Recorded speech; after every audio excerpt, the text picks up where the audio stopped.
What's going on, guys? Thanks for tuning in to Brothers of Merit. Taylor, what's up, man? What up? Not much. We got James Hurst on the episode today, and I got to say his interview was pretty unique in a way because it's hard to compare to an NFL player. And you and I were just kind of talking about it where we'll never play in the NFL. We'll never know what it's like to be on that tier, like that level of life. And it's not like putting it on a pedestal. It's just a different walk of life than all of us have taken. You know, he went from UNC, which is a humongous college, and then he went to the NFL. And to see and hear how God works through people in those environments and atmospheres is amazing. And that's what I thought was cool about his interview, to hear just how he works, you know, in his life. So Right. No, absolutely. And it's cool because, like we were just talking about, how it's not like a different breed. That's the only word that's coming to my mind. But like it's just a different path than most of us have been on. Like being in the NFL and being a free agent. Like I can't relate to playing in Division I athletics, and playing in the NFL and getting paid to play the sport that I love as a career. Right. But like you were saying, the down to earth part, like there's something really like refreshing about the fact that there's a lot to his story that I can relate to. Yep. Like when he talks about like you always say, I don't want to give away too much, but just talking about like that God has a plan for our lives, even when it doesn't go the way we thought it was. Like I get that. I can relate to that in a big way. And so with that, I mean, that's probably one of my favorite parts of this episode that's coming. Like I love just his insights on, like I said, when life kind of hits you with a right turn when you were planning on just going straight. And God's plan was... And they'll hear about that in that episode. And, you know, another part I liked about it, and I won't give away too much, but his wife, when he talked about how she came into his life and the role that she plays. And I even said in there, like, for every strong man, there's a stronger woman. And I believe in that. And I just think it was really cool to hear and listen how his wife swept him off his feet, came in, is extremely passionate and strong in her faith, knows who Jesus is, and she knows who she is as a woman. And she basically said, hey, if you're going to be in my life, like, this is who I am, and you're going to be strong in your faith because I am. Right. And I know for a fact that encouraged him and still encourages him to remain strong in his faith, because Brittany does the same thing for me, you know, and she was always that person, and I bounce everything off of her and the big decisions that I've made based off my faith. Like, she's right there, and I can talk to her about them, and I know that it's extremely, someone is extremely fortunate to have a woman like that in their life. Right, and like where that accountability of just like trying to look more like Jesus, when that's coming from the person that you're walking with, like through life as your wife, is when they're providing that, it's huge. I mean, and obviously that's not at all discounting Brotherhood, or else we wouldn't exist. But I agree with you 100%. I think that's another just awesome insight that he has, and just kind of how like she spurred him on to that. I think it's super cool. And the bottom line is we're Brothers of Merit. We're about brotherhood. We're about men, you know, becoming stronger with other men, iron sharpening iron. But at the end of the day, you know, there's also that woman, you know, the one that God created and said, hey, you're going to be with, like Brittany, Amber, you know, the women that he knew we were going to meet and end up marrying. Like, I love the accountability that can come along from that. Not just the relationships with other men, but from your wife, you know, who you're doing life with every day with, like more intimately than any other man's relationship you'll ever have, you know. So I really, really enjoy the interview. So, you know, we posted on our Instagram a couple of days ago. Well, Taylor did, because he is the media guru of this operation. But we use about that term loosely. But about our team. So we just want to let you guys know we're super excited to where God has taken Brothers of Merit and where we're at. So of course, you guys know Taylor and I. We've been around since you all have been listening to us, but we also have Mike Motti and then your brother John. So Mike is going to be taking over our Don't Hold this episode to it, because the quality he hasn't started yet. But Mike Motti is going to be taking over all of our audio engineering, so he's mastering down sound, so our episodes will hopefully in the next few weeks start to sound a lot better than what you've heard over the past year. But I don't like to think we're that bad right off. Yeah, but you can always get better. Exactly. There's always room for improvement. The beard's going to help us do that. It will. The beard, that's AKA the beard is his name. And then John Dooley, as long as you guys have been tuning into our website, and I hope you are, if you're not, brothersofmerit.com, go to our blog and see just your brother has been doing awesome with that. And I get to read them every week when I post them, and you read them when he sends them to you. So all of you go check out John Dooley, a.k.a. the author. He is going to be our VP of written content. So anything that comes written will thankfully come from his fingertips because if Taylor and I had to do anything with it. I mean, you had to suffer through me blogging for a while. So yeah. We, in regard, Marty's taking our sound engineering up. John took the blog up. God's bringing these guys along, and it's improving the content that we're putting out. So absolutely. We're super fortunate to have them be a part of it. And, we're pumped. So we know you guys are both listening. To shout out to both of you. Yeah. Thank you, guys. And we're pumped for you all to continue to be on board with this. So without further ado, we will transition into the interview. Oh, man. Hey, yo. There it is. You didn't even know it. I'm telling you. Maybe I'll be the VP of poetry. All right, now I'm just kidding. Let's take it in. All right, see you on the other side. All right. All righty. James Hurst, how are you doing today, sir? Doing good. How you guys doing? We're doing great, Taylor. What's up, man? Absolutely. Yeah, we're pumped. Thanks for coming on, James, and thanks for coming to Brothers of Merit. We wanted to talk to you a little bit today about your bring up and your past with Brotherhood and Christ and your walk. So to get right into it, can you tell the guys a little bit about your background and your bring up and your testimony? Yeah, I can do that. So I grew up in the church. I was raised in Indiana. And my parents, always made it a priority that we go to church. And so, I enjoyed doing that all the way up through high school. Had a really good experience. Several good leaders, particularly in Sunday school, that were, really gifted at leading people specifically that age. So I was blessed with that from an early age. So I would say I had a pretty good base of knowledge of the Bible and the story of Jesus and the story of the gospel. And then I went to college. I went to University of North Carolina, and that was the first time, awesome. Obviously that you're truly on your own. You're making all your own decisions. Yep. Your parents aren't there to hold your hand. So it's up to you where you want to go with there. So I would say somewhat stereotypically, I guess, I kind of, fell off the wayside a little bit. Missed a Sunday at church here, missed a Sunday at church there. Kind of stacked on stacks. Just kind of enjoying the football, Division I football lifestyle, I guess. And so kind of lost my way a little bit there, chasing the wrong thing for sure. And living what people would look at as a worldly successful life for sure. Everything was going right on the football field. Had a chance to play early, so I was really excited about that. That's awesome. But yeah, that's where I was. I guess would have been my sophomore year of college. Kind of my first 2 years, I lived that lifestyle, and then kind of my sophomore year during football season, I just felt really unfulfilled.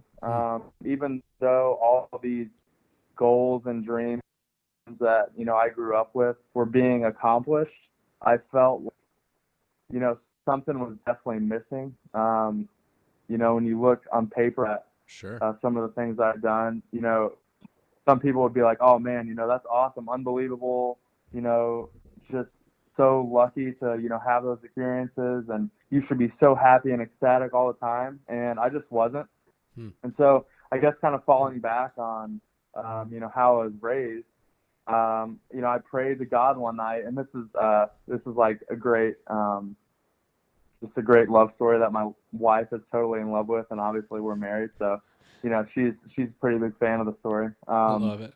But I prayed one night, hey God, something's just not right. I'm not fulfilled. All these dreams I have are great and everything, but I just don't have that true inner joy or inner peace, for that matter.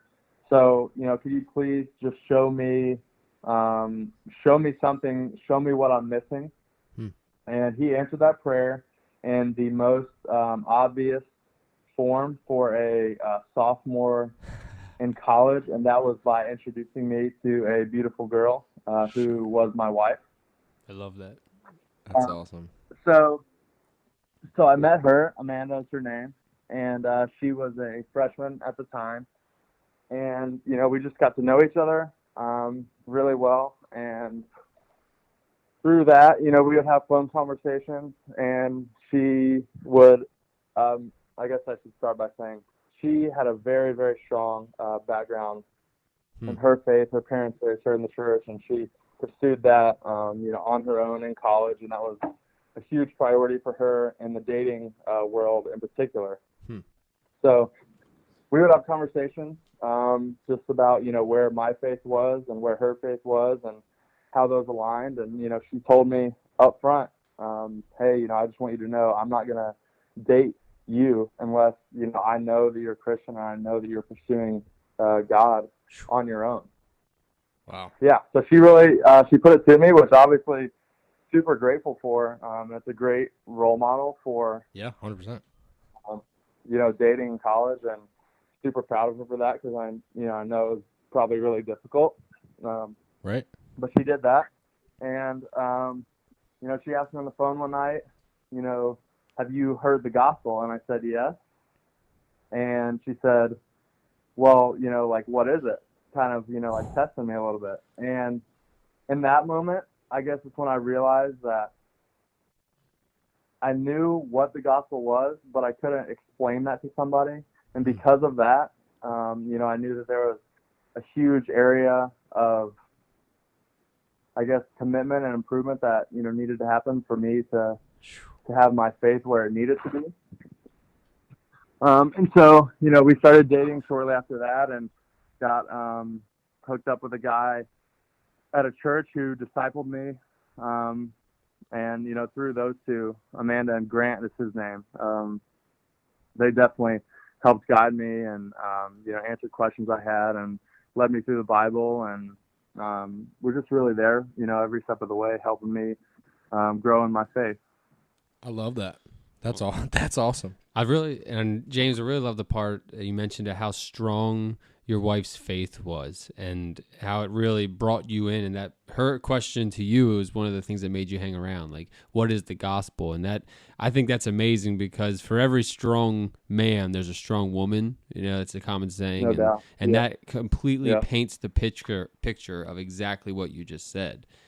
And yeah, I mean, and even just we talk about accountability and stuff just in the world of brotherhood and stuff like that, and we've talked about before that the purest form of accountability, I think, is just rubbing shoulders with people who are doing it right, not necessarily just asking questions or whatever.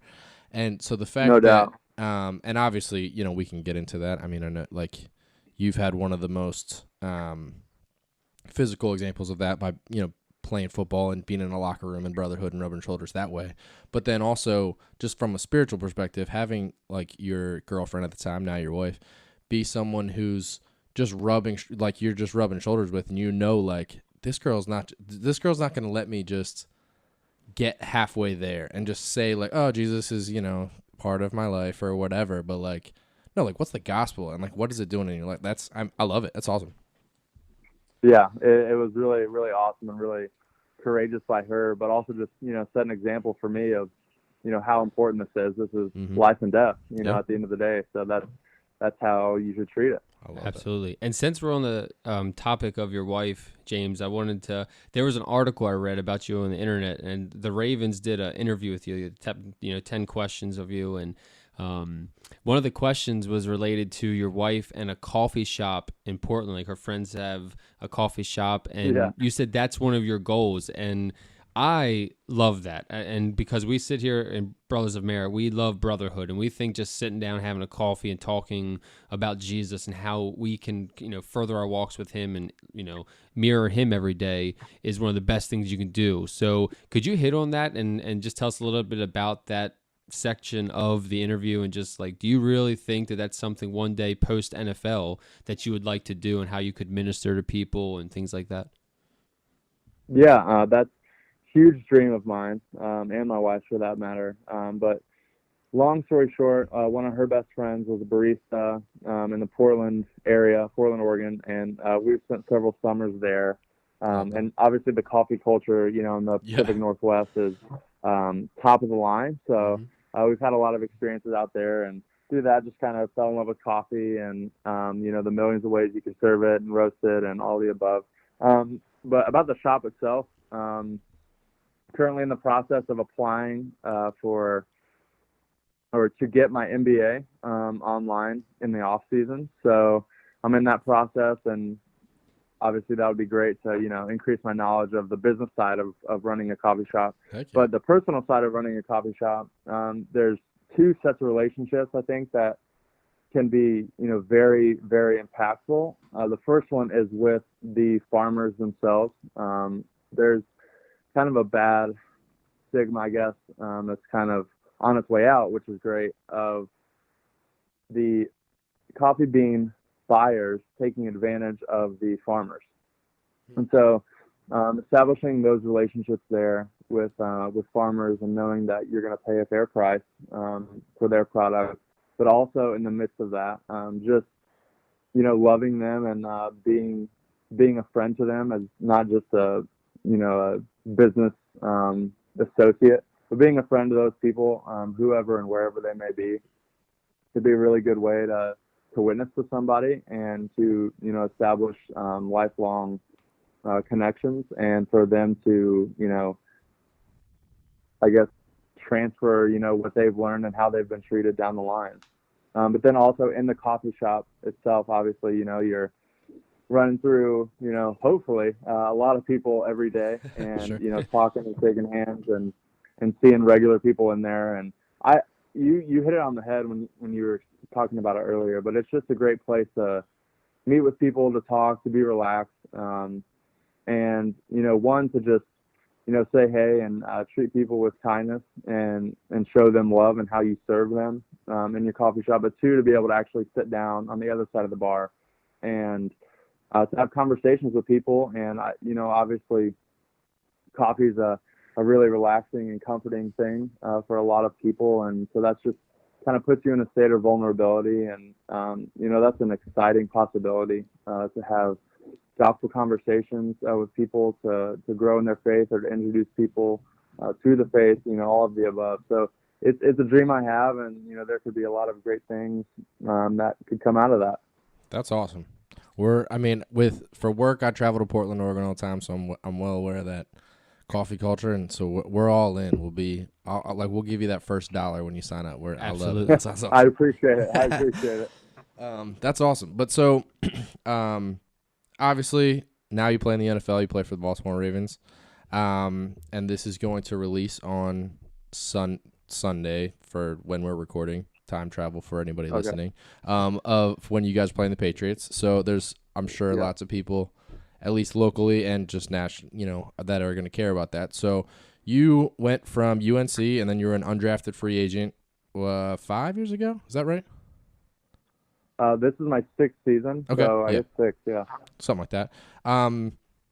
And so could you just like tell us about that process and moving from college to the NFL, and I'm sure, you know, lifelong dream, all that stuff, just kind of give us a glimpse into just that part of your story? Yeah, so that was the early part of that story is an extremely strengthening and challenging time in my life, but it's a really good story, I think. My senior year, we played in a bowl game, the Belk Bowl against Cincinnati, and it was I want to say it was my 51st career start, and it was gonna like set the record at UNC for most, you know, career starts from a football player. Oh, that's awesome. So I was really excited about that, and, you know, excited about the draft process. I was projected to be drafted in the 2nd to 5th round. So obviously projections are what they are, but, you know, it was safe to say that I was probably going to get drafted. Yep. And then in the first quarter of that game, I broke my leg. World kind of got turned upside down at that point. But signed with an agent, went through the whole rehab process, then the combine. I couldn't perform, but I still went. And didn't get drafted. And that was a huge shock to me. And it was a huge disappointment. You know, I felt like I let my, you know, close friends and family down, and it was really rough patch for me. But it's kind of crazy how it happens. If you don't get drafted, they're calling you like within minutes of the draft ending. Teams are and trying to get you to sign, and so it all happens really, really fast. There's no time to really even think. So I signed with the Ravens and made the team. We're thankful you did. Drafted. I'm very thankful, very thankful. One of the reasons I signed with them at the time, they had a offensive line coach, Juan Castilla, who was well known for developing young guys and maybe undervalued players. And so he was a big reason, I decided to go there. And the depth chart was favorable at the time. So we figured we'd go there and see what happens. And I made the team as a rookie in 2014. That's awesome. And we had a really good season that year. It started 7 games, 2 of which were the playoff games, a win in Pittsburgh, and when we lost to the Patriots up there. So, it was a whirlwind of an experience for sure, but it definitely worked out. And, I've had several opportunities to play here in Baltimore, and I've had a great role on this team, and we love it here. Well, we are glad to have you. Obviously, we're Baltimore rooted, so we love the Ravens. So thank you for choosing to come to us. So on the football topics here, James. So how do you think God showed up for you in that downtime? I mean, that had to have been football, obviously, for you to be as good as you are, and then you go to UNC, and I mean, it's a huge part of your life. I'm sure you played it your entire life. You were extremely, focused and serious with it. How did God show up to you when basically your dreams were shattered by breaking your leg? Like, how did he come to you and comfort you and give you strength to push through, like you said? I think a lot of it had to do with knowing my identity and what that was in. When I was laying on the football field with a broken leg, it flashes, everything flashes right before your eyes, and kind of think a lot about, where your priorities are. And in that moment, I realized that, football had definitely taken too much of the front seat, if you will, in my life. And it took the injury for me to realize that. And obviously, nothing's by chance. God's got a plan for everybody. And I think that moment was just kind of a refocus for me, that, God should be leading my life. He should be number one. He should be driving the car. And, at that time, football was doing that. And so through that time, it was a good time to reflect on my priorities. And obviously, football is important and your job's important. But at the end of the day, your identity has to be in Christ, and, that I'm a son of God, and that he loves me for who I am and not what I do. And so just kind of diving deeper into my identity and trusting that my identity was founded in him, and the life he set out for me and the things that he blessed me with was really comforting and helped me get through that difficult time, but also, several other tough times for sure. That's awesome. I love that. I'm actually reading a devotional right now. No free ads, but it's called Men of the Bible Devotional, which is it's a super cool. It literally is. It goes through every single man mentioned in the Bible and just talk and shares verses about. Wow, yeah, that's cool. And that's cool. It was just about the one that I just read. I think it was a couple days ago, but it was about Potiphar, the guy who bought Joseph as a slave, and then gave him more responsibility as more than a slave. And it talked about how, when he bought him, which sounds weird to say, but when he bought him as the slave, he didn't know what God's plan was, and he must have thought he hit the jackpot, but he was just part of God's plan the whole time. And obviously that's a good situation, but kind of the same as what you're saying. God's in charge and he's driving the car, you're saying the whole time, kind of regardless. And even if you can't see the plan, even if you don't know what's going on, you just got to trust that God's in control, because that ultimately, that purchase that he made and then the responsibility that he gave him end up, freeing when Egypt went through the family that they went through and all that stuff. But I just thought it was it's like I said, sometimes it's good things, sometimes it's bad things. Regardless, God's in control, whether we can see the plan or not. So I love that. It's a great point. Yeah. So James, to transition now from your college years into the NFL years, and to get into what we really do as Brothers of Merit and Brotherhood, how can you say relationships have been built and strengthened, and what have you encountered throughout your time in the NFL? Like your friends, have you encountered any other Christians that you guys have formed relationship with, or things like that? Yeah, definitely have. It was a learning experience. I'd say my first 2 years in the league, just about how relationships look and how they're different from college. There's so much roster turnover in the NFL, and the career, the average career is 3 years, so you could start there. But then also just trades and, different movements among the teams definitely make relationships, I should say strong relationships, few and far between. But also because of that, I think the ones that you do find turn out to be really strong and will, likely be lifelong friends. So there's definitely, a lot of positive in that as well. But it's a different culture for sure. The locker room itself, you got a lot of young guys who come into a whole lot of money, and sure, they are most certainly from every kind of background, that you could ever imagine. So you're getting a huge melting pot of people all in one place that are competing really and working together for the same goal. So it's a unique environment. But I've made a few really, really strong friendships. One would be Morgan Cox. He's our long snapper. Awesome. He's been here for, I think this is his 10th season. Him and his wife Lauren have been great friends to Amanda and I. That's awesome. And it's really awesome. They've been doing this for 4 more years than we have, so they have a lot more experience, and just being able to have someone that we trust and we know will hold us accountable, and that we can, go over there anytime or pick up and call them anytime, and they'll be able to answer and to help us in any way we need. And it's really comforting to know that you have someone like that. But also we've got a chaplain, Johnny Shelton, who works full time with us, and he's always in the building, always in his office. So they're just for guys to stop in and say hey, or stop in and have some more serious conversations. So I definitely think he does a great job of just giving structure to us, because we're in a little different work schedule. So being a part of a church isn't really something that's realistic, particularly in season.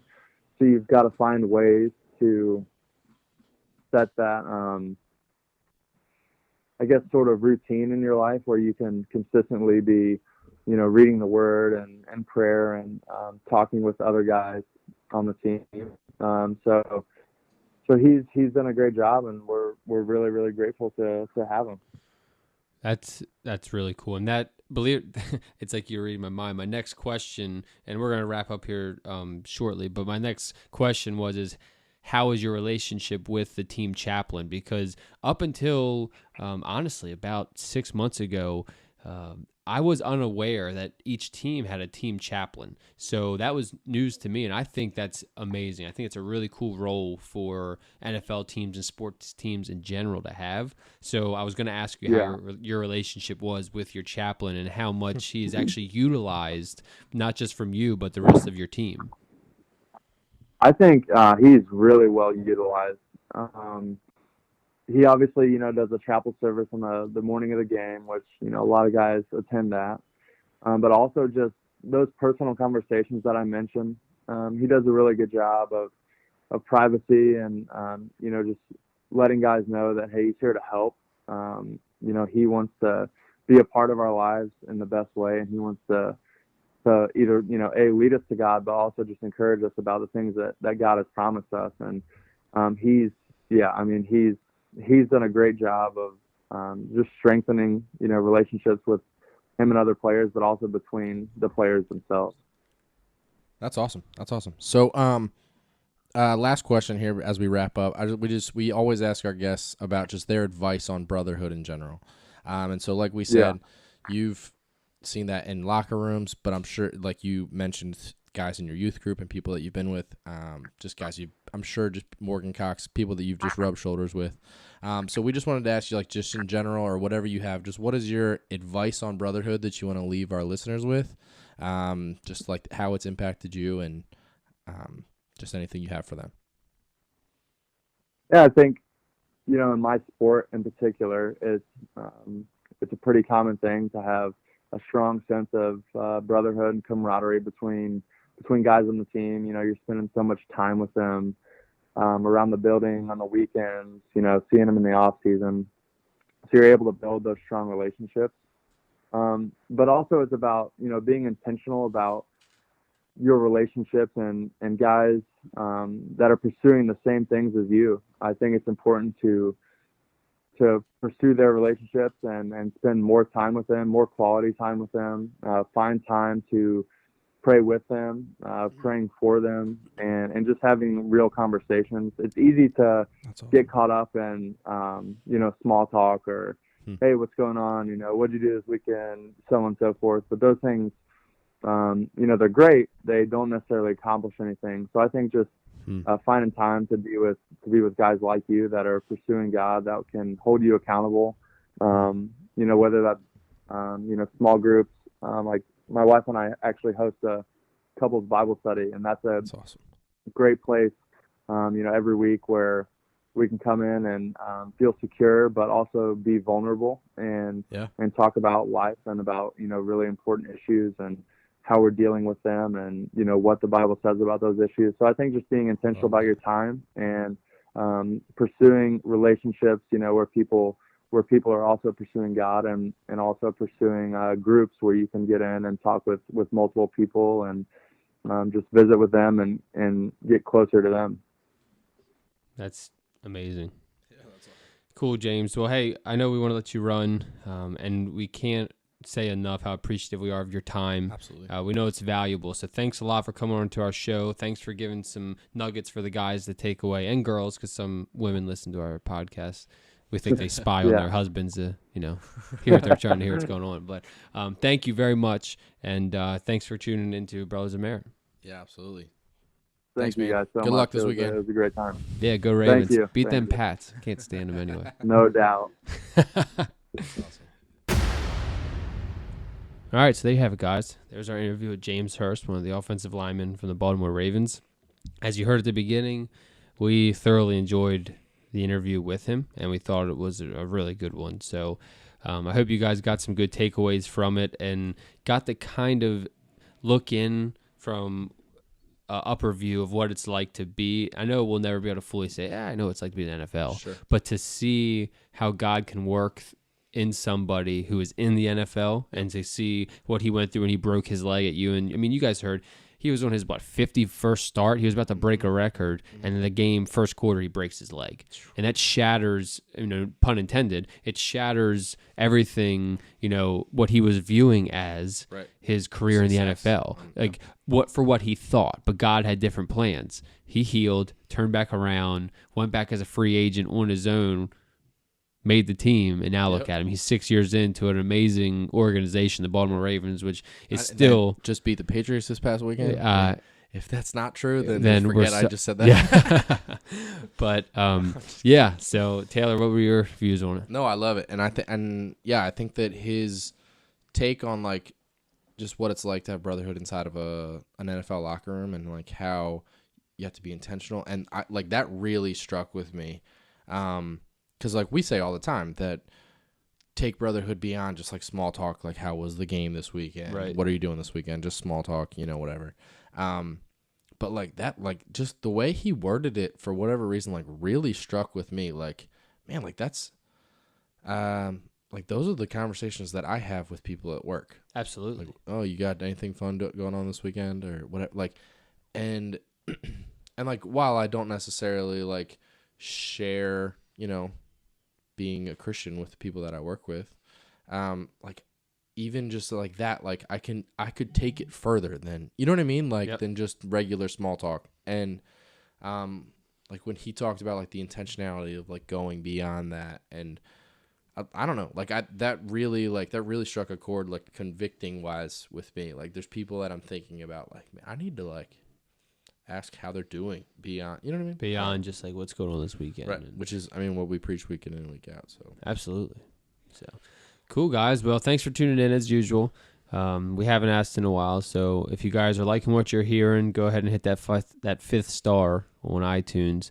Help us out. Leave a comment on there, and all it does is just let us know in return that we're doing what we hope we are, and that's providing you content to better your walk with God, and further your walk through that in brotherhood. So that's all it's for. It literally just gives us a feedback of thank you or work on this or whatever. So yeah, and we like we always say, you guys are just as much part of this as we are. So you sharing this with your friends, you having conversations, word of mouth is how this gets out, and how God can continue to. I mean, not how God can, but. You know what I mean? Like this is that's how it spreads, is you sharing this. So hit that share button on any social media that you have, follow us, share the blog, do all that stuff. If you tell other people about it, if it's impacting your life, tell somebody else about it. That's how Brotherhood gets started. Yep. 1 or 2 people. So, all right, guys, we'll see you next week. See ya. See ya.